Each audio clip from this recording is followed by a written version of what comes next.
Welcome to the Love Lab Podcast, a safe place to get real about sex. Whether you're a man, woman, single, or couple, this is the show for you. We are your hosts, Kevin Anthony and Celine Remy, and we are here to guide you to go from good to amazing in the bedroom and beyond. All right, welcome back to the Love Lab Podcast. This is episode 153, and it's titled How to Stop Obsessing Over Your Ex with Tess, Brigham. So this is going to be an interesting one. Maybe some of my exes will disagree. I don't think I have ever obsessed over any of my exes, although I definitely had an ex or two obsess over me. And I can say we know a lot of people that obsess over their exes. Like, this is not something that only happens every once in a while. We have counseled many a friend on this, not to mention client as well. So I think that there's a huge need to understand how you can stop doing this, maybe some more positive behaviors that you could engage in. And we're going to dive deep into that. And, you know, as always, of course, I always suggest that our listeners kind of stick around and listen to the whole thing. But, you know, even if you're in a relationship now, and you're thinking like, whatever, like I'm in a relationship, you might still learn something, because there's going to be some talk about behaviors that aren't just for when you break up. Maybe some things that you want to incorporate into your daily routine. Absolutely, like emotional intelligence and attachment styles and all of this. So we will cover all of that. You know, when you mentioned that, I don't think I've ever obsessed over an ex either, but I had one person that I felt really heartbroken. But I didn't like go crazy because I never wanted to be that woman. So I did my own like healing on myself. Like I was doing my crying and stuff on my own, but it's not like I like stalked him or anything. And it was kind of before social media, you know, so it's not that I had an opportunity to track what he was doing. So that probably helped too. Oh, we're going to get into that today. So let's give a big shout out to our sponsors, Power and Mastery. So if you want to join the secret club of men who are great in bed, then check out Power and Mastery at powerandmastery.com. It is the most complete sexual mastery training for men. Whether you want to have harder erections, last longer, or increase your sexual skills, there is something for you at powerandmastery.com. Our guest today is dubbed the Millennial Therapist by CNBC. Tess Brigham specializes in helping millennials discover the unique life path. She offers individuals concrete tools and skills on navigating obstacles in their lives when feeling lost. Tess is a vital resource for those who may be feeling stuck, uninspired, or uncertain by where they are in their life. She brings her experience within the worlds of psychotherapy and coaching together to work with young adults on relationships, mental health, and career development. Welcome, Tess, to the Love Lab podcast. Thank you so much for having me. How are you?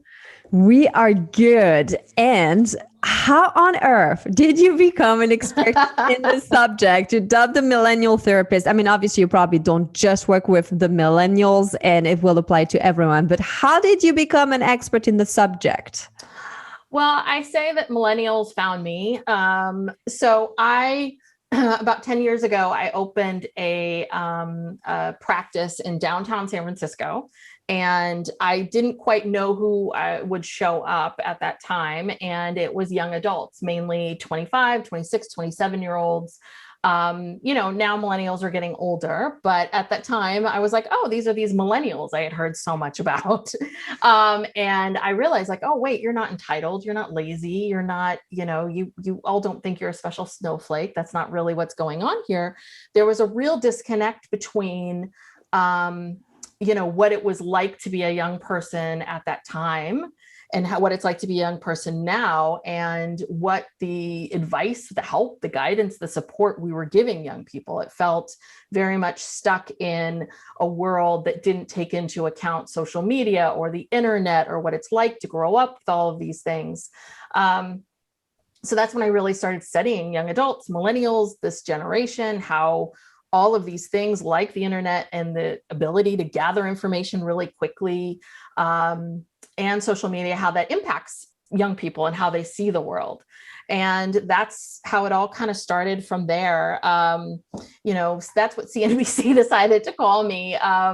But yeah, I mean, I primarily work with young people trying to figure out who they are, what they want, what life's all about, trying to figure out their true self, their true you, and trying to navigate this time of your life.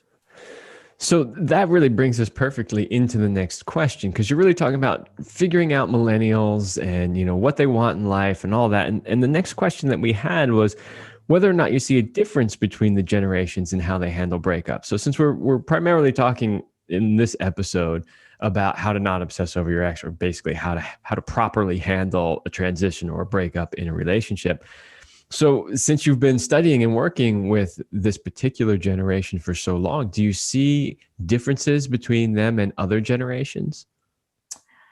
Yeah, definitely. I see a lot of differences. I think at the core, right, we slap labels on things, and at the core, we're all human, and that, breakups and are incredibly difficult. And we talked earlier, we're talking about obsession and obsessing, but I do think that there is, and it's hard, there is a fine line between obsession and, healthy heartbreak and what that looks like. But yes, at the core, we all struggle with heartbreak in the same way. It affects the same parts of our brains. It affects us in the same manners. I think what's so different about these younger generations is that social media makes it really easy to stay attached to an ex, or stay attached to someone that you've had what they call a situationship, right? Where it's friends with benefits, or if it's like we hung out a few times, or we dated for a little while, but we were never official, those kinds of things that I always talk about. Like when I was young, when I was in my 20s, it was like, if you don't see anyone, it basically means like, you just don't see them. You'd have to drive by their house or where they worked, or you'd have to really become obsessive to figure out what they're doing and what's going on. I think today it is so easy to just keep following your ex. You don't even really have to follow them. I mean, all you have to do is kind of just go on their, Insta stories, or, go on their feed and start. And I think that what becomes very innocent for some people becomes, you're 2 or 3 hours in and you realize that you've deep dived into every single post that they've had and trying to analyze what each word means. And I think that part is really hard. Is at our fingertips, these phones that we have allow us to sort of get stuck and stay in the past in a particular relationship with someone. So do you usually recommend then, when someone's going through a transition, that they, either unfriend the person or like separate digitally as well as physically? I mean, is that something that they should do? Oh, yeah. Yeah, big time. That's a big part of it. I definitely think if you're broken up with someone, that you need to at least, mute them. Doesn't mean that you can't go back and see it. I mean, you could very easily go back around and see it, but I think that's a part of the process is, unfriending them, muting them, and not, when you're in those low points, not go to, I'm going to get back on Instagram and start to search for them again and try to figure out what's going on in their life. So here's another follow-up question to that, which is, so if you recommend that to clients, how many of them actually do it? I think that it is like any other habit. It is, you sort of say, yes, I'm going to do it. And you go and you do it and you purge. And then a week or two later, you're in a low spot or not having a hard time, and you go back and they might go back to do it. So for the most part, when I've given those tips, yes, people do it. Have they been able to maintain it? Not always. I think it's really hard. And I think it's part of the process, right? It's part of this process of breaking up. And I think that there is a correlation between, right? If you've been dating someone for years and years, it is really hard to like, okay, that's it. I've unfriended them now, moving on. So no one has ever done it perfectly, but the people that I've seen that have been most successful in being able to move forward have done those things. So you mentioned something about the things that happen in your brain when you breakup, you mentioned it earlier, and I'm curious, like, what happens? Is there like a pattern we tend to go through? Is it kind of like grief where there's like 7 steps that you go through? Have you found that with a transition or a breakup, people tend to go through things? And are there specific patterns to look for, or behaviors that can happen, or brain chemistry that's being released that we need to watch for? Yeah, I mean, I think, when we first meet someone awesome and we fall in love, right? It's a drug. We get a big hit of dopamine in our brains. And that's that's what's in narcotics. This is what, right? And like, this is why people love and chase love. And certainly when the relationships ended, right? All of that good dopamine is been taken away, and it's hard, so it's very easy for people to want to get like these little hits of dopamine and their serotonin and all of that, because, that's that sadness. But yes, any transition that we go through, there is a grieving process. And I know that a lot of people feel like we compare the actual death of a loved one to like a divorce and that kind of loss. And I know that people who have actually, lost a loved one, they feel like, a divorce isn't a death, but, a divorce is, and any kind of breakup is a type of loss.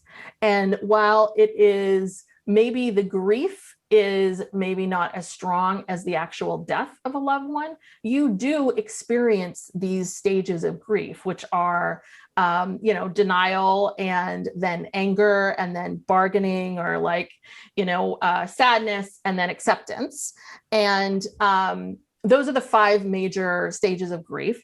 And what I always tell people is, whether you're grieving for someone who's that you've broken up with, or a loss, they never go perfectly in these 5 stages. You never go right from denial to anger to bargaining. It's like, people seem to think like, okay, what stage am I in? It's, you go from anger to sadness, back to anger, sadness, bargaining, back to, oh, I've accepted it. No, I'm angry again. No, I'm sad again, right? Like people, it isn't this linear line. It's all of these feelings that we feel. And that it's okay. And there's times, certainly with anything, with a breakup, where you'll have 2 or 3, 4 days, weeks where you're great. And then all of a sudden, boom, something hits you and you feel like, oh, what's wrong with me? Why am I, it's like, there's nothing wrong with you. There's nothing, it doesn't mean that you can't move on. It's just, it's sad when something that was nice, that gave you all that good dopamine is gone. It really is.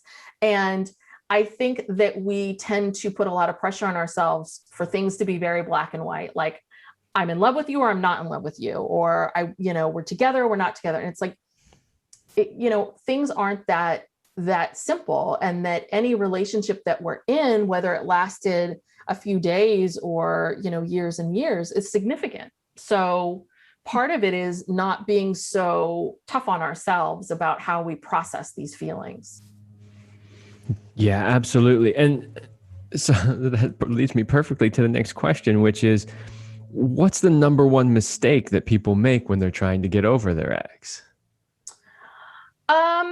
I think the biggest mistake is they stay in, and I know it's hard, which is they get very caught up in all of the good, right? There was a reason why it didn't work. There was a reason why it wasn't working. And even if you really, really like the person and you only saw great things about them, like you didn't think, because it was a very early in a relationship and you guys broke up and you didn't see, there's nothing wrong with them.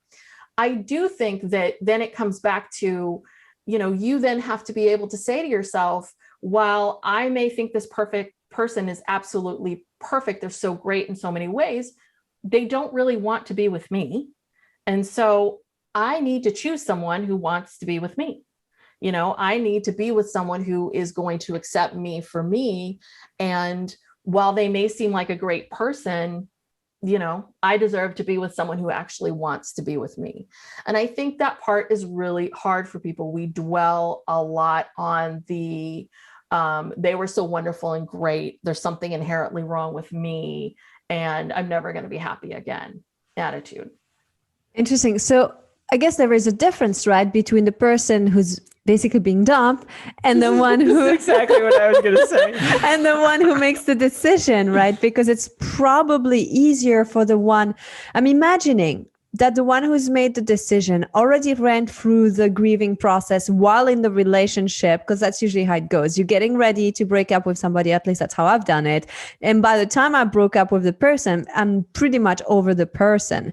Now, if the other one, it comes out of left field, it could be very much different, right? And maybe they have to go through that whole process. But yeah, so there is a difference, right? If you're the one who called in the breakup or versus if you're the one who just got surprised by it. Yes. And I think there is also, right, the person who is more attached, more in love, more whatever, like they are. I mean, if you were just casually dating someone and you had a couple dates and you're like, oh, I like them, they were great, but it's not really going to work. And that person really liked you, really was picturing themselves with you, then yeah, there is a huge difference between the two for sure. But yeah, you're right, because the person who breaks up has been thinking about this, has been mentally preparing for this, has some sort of idea, versus the person who maybe was bebopping along and was blindsided. Though I think if you ask anybody, I mean, unless you're dating like a complete con person, I mean, I think people know, right? Like this relationship isn't working, things aren't gelling, they're getting more and more distant. This is what's happening. I mean, I think that usually once people stop and look back, they realize like, oh, wow, this was moving in a bad direction. Yeah, but a lot of it, I think, is kind of what you talked about earlier, which is what they choose to focus on. In other words, the person that is going through the grieving process because they were surprised by it and didn't want to break up, they were focusing on all the good things in the relationship, right? Mm-hmm. But the person who made the decision to leave the relationship most likely was focusing on all the bad things, the things that weren't working, right? Because that's what led them to make the decision to begin with. Yes. Yeah. So most likely, yeah. You mentioned about the person who's more attached. So tell us maybe a little more about the science behind attachment. We've made a whole show on attachment style, so we don't have to go into that. But I know that in our prior to our call, you were mentioning about some juicy pieces of the science of attachment and elements that you wanted to bring in. So maybe talk to us more about this. Yeah, I mean, I'm not quite sure. In terms of, I mean, there's some people who are very, very well-versed in attachment and attachment styles.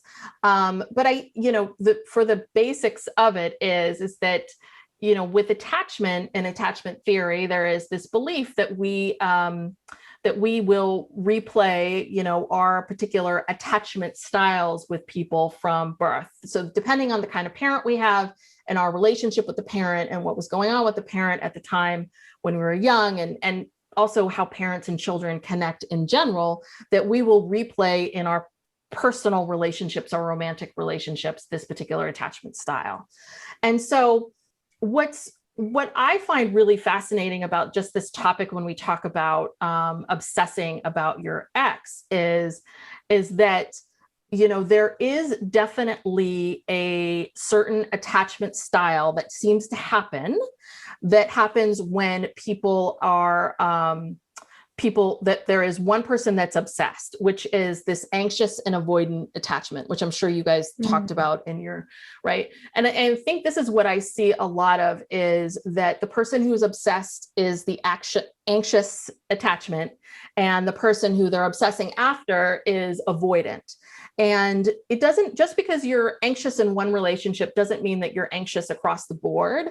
I think that's one thing just for people to understand is that certain people bring out certain attachment styles. So if you meet someone who's, got a very secure attachment, you can become a securely attached person. But what I've seen over the years is you get the sort of classic avoidant type of person who is, just like their name says, avoidant in the sense of you don't really know, like the avoidant attachment is someone who, will say they're going to call on a Tuesday and then you don't hear from them till Wednesday morning with an excuse, right? They then show up for the date on Thursday, but then, cancel last minute on the date on Saturday. Like, So what's happening for the other person is they're constantly unsure of what's it going to be. Like, are they going to show up? Are they not going to show up? If I text you, will you text me back? Right. The avoidant person is constantly giving you a little bit and then pulling back, giving you a little bit and pulling back.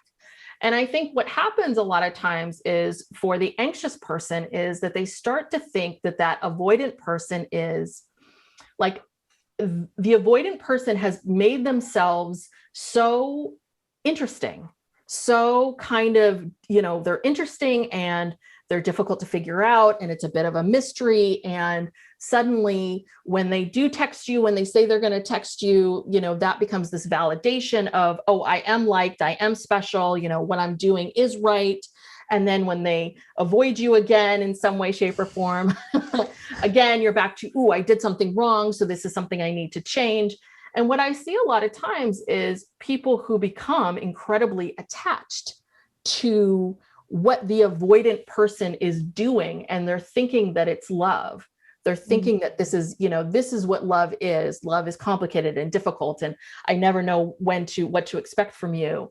And I think that what happens along the way is that people start to forget, or they start to, they almost forget, or they just don't even know, like, oh, a healthy, secure attachment or relationship is the person shows up when they say they're going to show up. They do what they're supposed to do. And they are easy. And they are easy. Yes. The relationship is something I'm big on. And we talk about this a lot. Like, people think that relationships are supposed to be hard work and messy. And I'm like, hard work is in your freaking business. It's not in your relationship. Your relationships, well, I'm not saying you don't have ups and downs or challenges, but the big part of it should be rewarding, supportive, easy, effortless, filled with joy and love.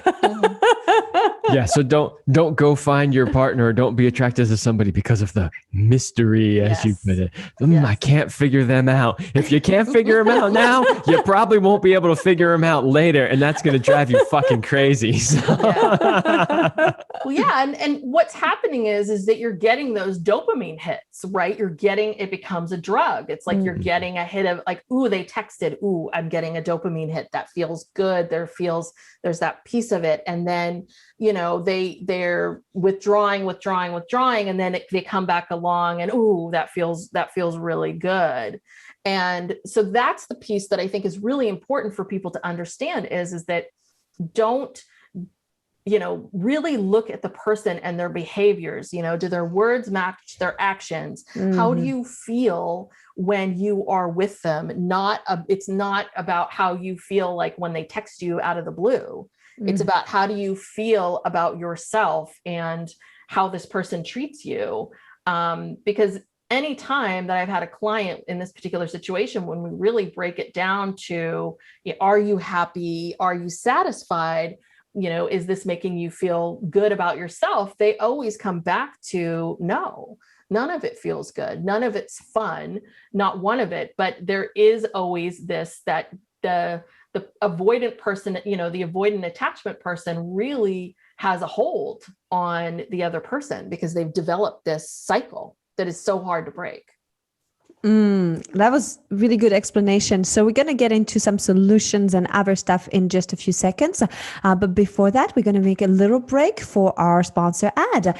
So this is an invitation for all the committed couples who are listening and who are stuck in a rut and are just going through the daily motions instead of connecting the way that they used to.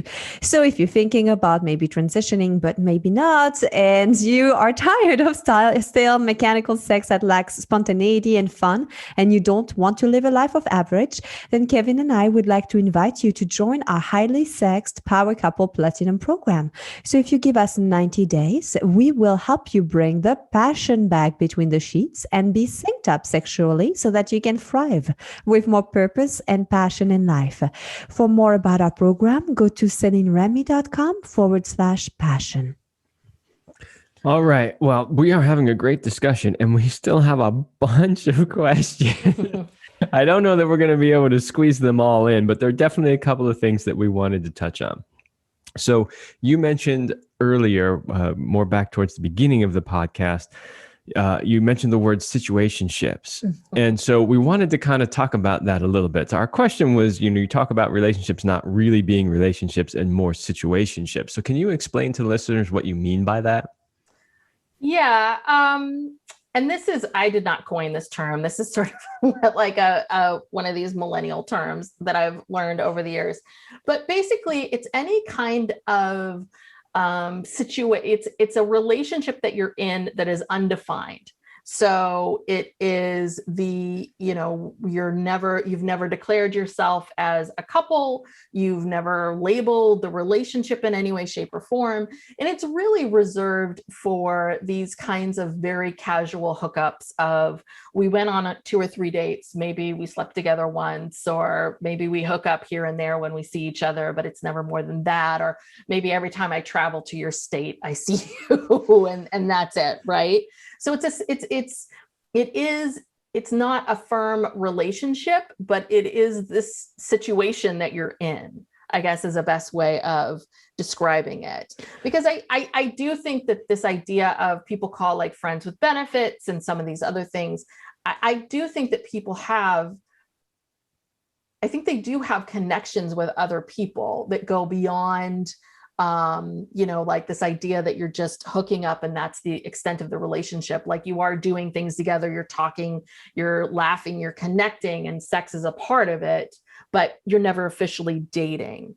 And so it's this weird kind of gray area where there is something there is a connection. It's just that both people don't want to have a relationship with the other person at this time. One person might, the other person might not. See, now I'm feeling old. That's not how I would have defined it. Like, I didn't really know what it was. It's one of the reasons why we asked, Uh-huh. So I just think it's kind of funny because, like, to me, when I'm thinking situationship, I'm thinking like one of the things that we see a lot with people that we work with are couples that have been together for a long time, and they're not really interacting in an intimate way anymore. And I don't mean just sex, but just, your even your day-to-day intimacy. They become more like roommates, right? Where they're just kind of going through the motions, taking care of the kids. You do this, I do that. And that to me is what I was thinking maybe a situationship would be. I had no idea actually that it's because, when I was younger, basically you were just in a relationship, or if you were really lucky, well, I say this, if you were not in a relationship and you were lucky enough to have a friend with benefits at the time, that's what we would call it. Like, we didn't call it anything other than that. You're in a relationship or you're not, basically. Mm-hmm. So you're aging yourself, Kevin. I know. You're not a millennial like me. Oh, you're barely a millennial. But I still am. Like the first year they decided to call them millennials. Yeah, but I still make the cut. All right, Tess. So when you describe this to me, I'm thinking, but this is easy. If you're in a situationship and it gets over, I mean, tough luck. It's just like, move on. That's kind of what I'm thinking. Mm-hmm. So obviously most people don't go through that since they're obsessing and there's still something happening. So I think maybe this would be a good place to talk a little bit about emotional intelligence, about like, okay, what is it? And, why you should increase it, because obviously, in my opinion, if you have a good EQ, then you're going to take those situationship transition much easier than if you don't.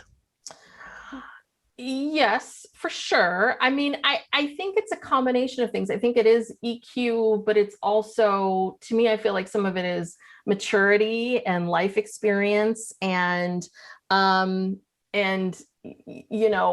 don't know, maybe it's just me, but I remember being in my 20s, and probably then I don't know what I would call it, but I guess now as I look at it, it was kind of sort of dating, kind of sort of a situationship, that I remember having and feeling like that it was, significant. And I think at the time it was, at the time looking back, I think that my lack of maturity was the thing that was really holding me back from really understanding how to ask for what I need and want and what I deserve.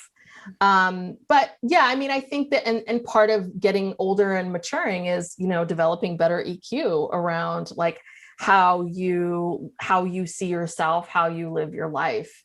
And that is, I mean, to me, when I think about EQ, like the core cornerstone of it is around self-awareness and being aware of not only awareness around yourself, your thoughts, your feelings, your actions, but also,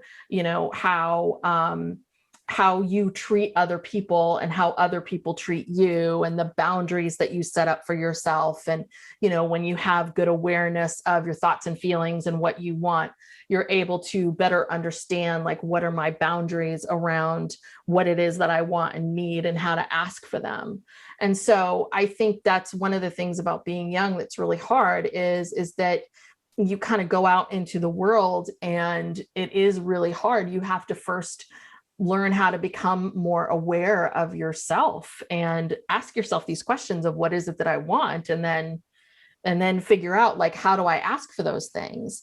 And I think that especially, I think for women, we're really taught, be nice, don't rock the boat, don't ask for too much, don't demand so much, be quiet, those things. While things are changing, it's so ingrained in how we were raised and how we see ourselves, that I think for especially women, they have a really hard time, like, setting boundaries and asking, like, oh, wait a second, I want to be in a relationship with someone who actually wants to show up for me. And I need to ask for that. And I need to sit and be okay with the fact that this person might say no. And yeah, that sucks. It's hard, but I also need to, then I need to move forward.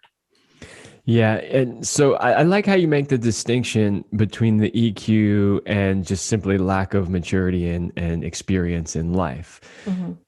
And the reason why I like that is because people can still have a lot of experience and quote unquote maturity and still not have a very high EQ. We see them all the time. Yes. So part of it when dealing with younger generations, part of it is they simply haven't been around long enough. They haven't had enough relationships. They haven't had enough good role models to teach them how to behave in a relationship.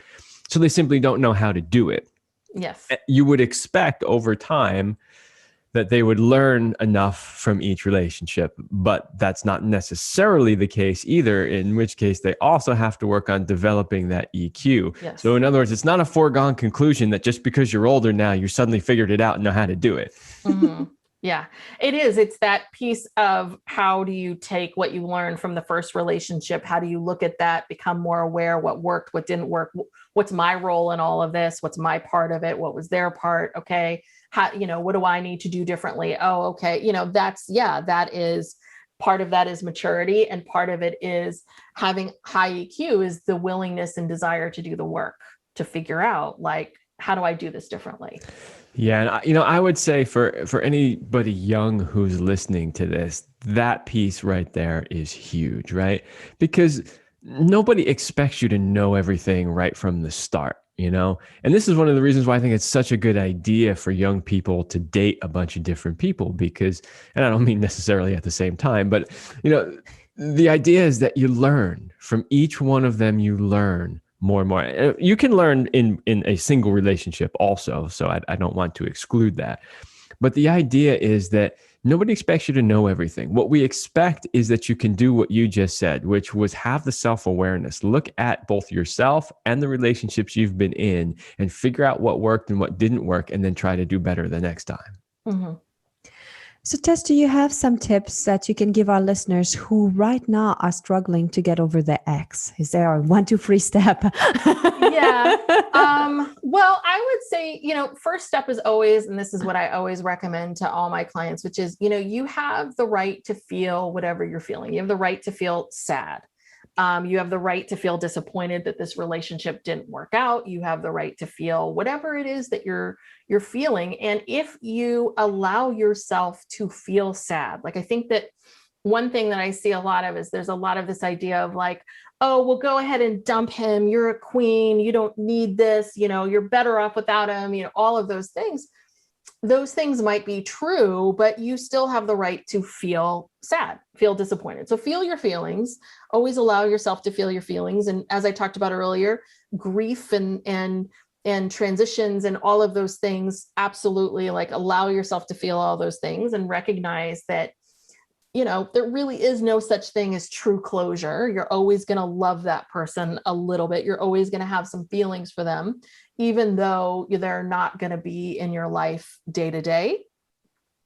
But I would start with that. I think that if you feel like you're moving into that obsession piece of it, I think you need to check yourself a little bit and think back to this idea of dopamine and drugs, and really think about it as, this person is becoming a bit of a drug for me. And the best way to handle that is to just cut it off completely. So get off of social media, get off of their social media, don't, create some safeguards for yourself to, announce to your friends and say, I'm not going to get on social media, or I'm not going to get on and follow that person, please keep me accountable, or, have 2 or 3 things that you're going to do, as opposed to reaching out to them, or as opposed to getting on social media and following them.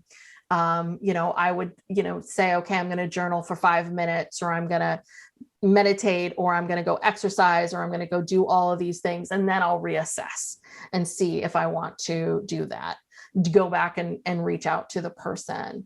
And then I would really focus on what wasn't,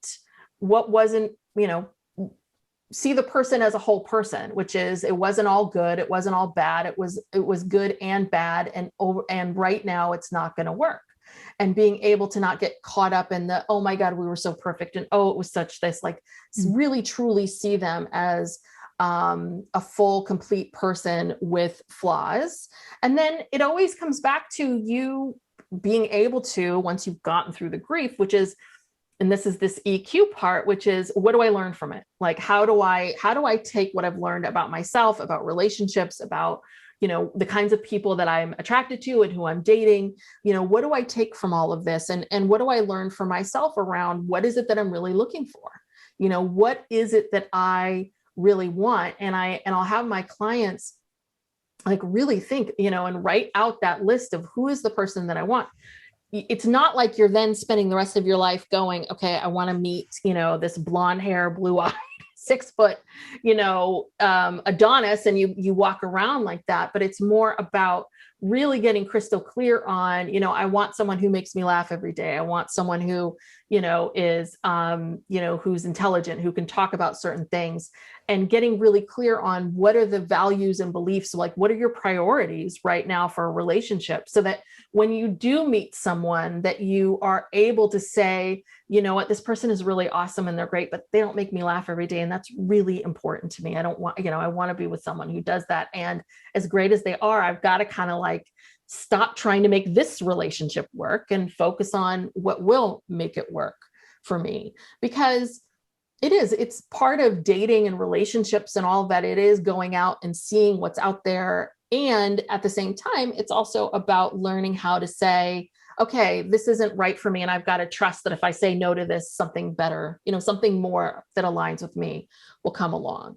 And I think that part it's also hard when you're young too, because there's a lot of fear around, well, what if I never pick any, what if no one comes along? And I think that does create a lot of concern for people. And it's easier when you're married and on the other side of it to say someone will, but I understand that fear around it, but it's really about, how do you want to spend your days? Do you want to spend your days with someone who you kind of sort of like, or do you want to spend your days with someone that you really, really like, that you enjoy, and that will make you laugh, 20 years later? Yes, absolutely. I love that idea of making the list. That's actually something that we, Vasily and I, have both done in the past. I had a very detailed list before we met. And even, these years later, when something comes up, like a particular trait or something that I appreciate about her, she'll look at me and she'll go, was that on the list? And, some of them were on the list. And actually, there's a whole bunch that weren't on that list. But if I ever had to make a new list, they would be now. This was awesome, Tess. Such great advice there that I recommend listening to again. Where can people find more about you and, of course, work with you if they feel like they need that extra accountability and support? Yeah. So the best way to find me is to just go to my website, tessbrigham.com. You can sign up to talk with me. And I am launching in the next couple months. I'm going to have, I'm revamping my website. I'm going to be launching some courses and products and all of that. So you can just get on my mailing list. I send out a newsletter every week.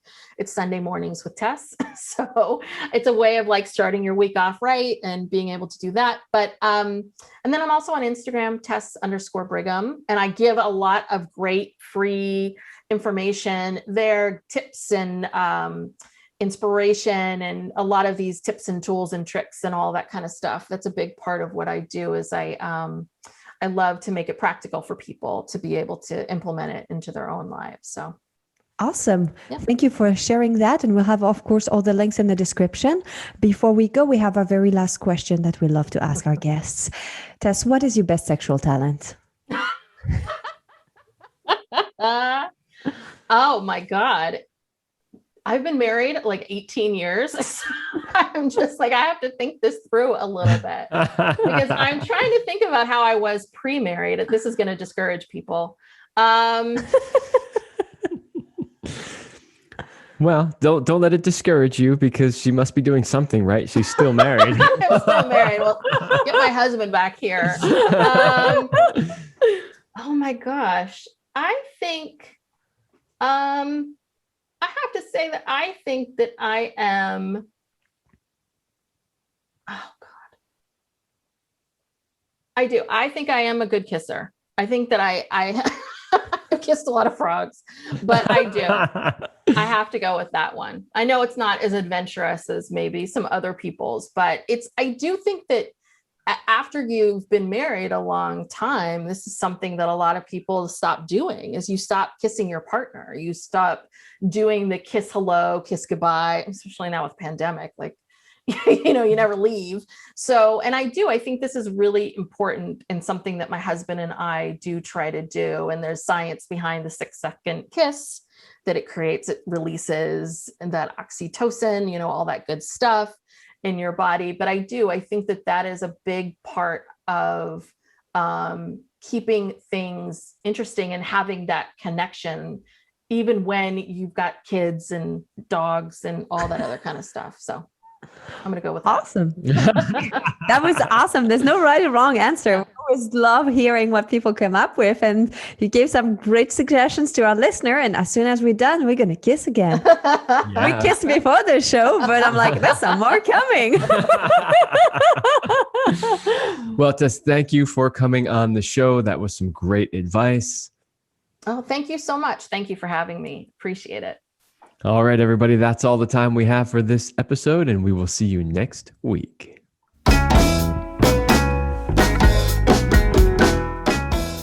We hope you liked this episode of the Love Lab podcast. If you enjoy this show, subscribe, leave us a review, and share it with your friends. And for more free, exclusive content, join us in the Passion Vault at CelineRemy.com/vault. That's CelineRemy.com/vault. Thanks for listening. And remember, you're amazing.